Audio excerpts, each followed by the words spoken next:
Et il faut sortir du coup du stéréotype du développeur avec les cheveux longs qui sent mauvais et qui est derrière son PC dans le noir et qui parle jamais à personne, qui code. Le métier de développeur, en fait, c'est un métier qui est ouvert.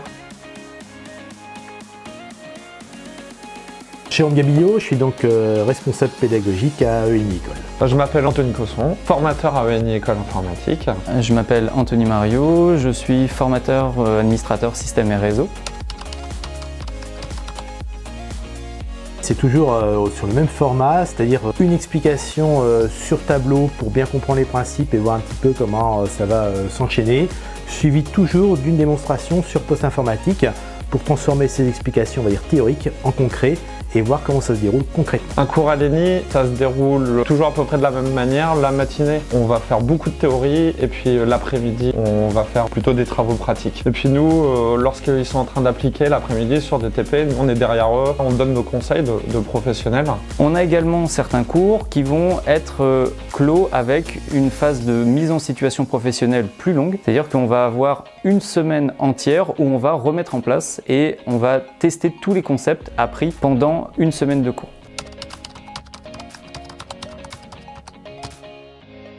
On est beaucoup plus dans le cas concret côté système et réseau avec des MSP et beaucoup plus dans le développement d'applications côté études et développement. On en fait au fur et à mesure de la formation. Au début, on est sur des petits projets simples et puis plus on avance et plus c'est compliqué. Ces projets, ils les font en groupe, donc ils doivent apprendre à communiquer, ils doivent apprendre à partager les informations. Soit c'est l'ENI qui fournit les projets ou parfois en fait ils peuvent partir sur des projets personnels. Les types de projets dans la partie système et réseau, on va avoir des projets de mise en place d'infrastructures. Ça peut très bien être de la mise en réseau, ça peut être la mise en place d'une fonctionnalité spécifique.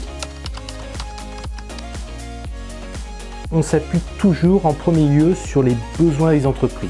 Le deuxième élément qui guide notre contenu de formation, c'est la progression pédagogique, pour qu'il y ait un lien entre tout cela et qu'il y ait une suite tout à fait logique. Et le troisième élément, mais qui est important également, c'est de s'assurer que vous avez bien toutes les compétences pour obtenir et pour passer votre titre professionnel.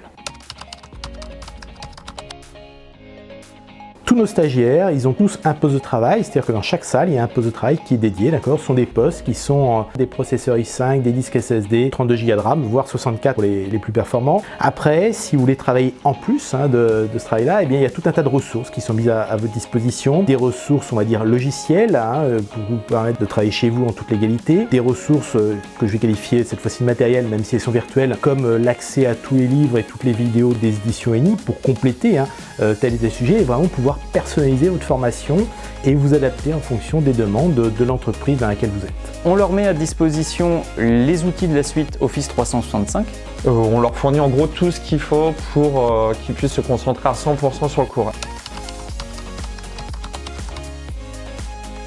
On veut tous la réussite des stagiaires. Il y a vraiment une relation professionnelle à professionnelle et une vraie relation respectueuse. Moi, je suis aussi responsable de promotion, donc régulièrement, je vais voir mes stagiaires pour savoir comment ils vont. C'est une relation de confiance.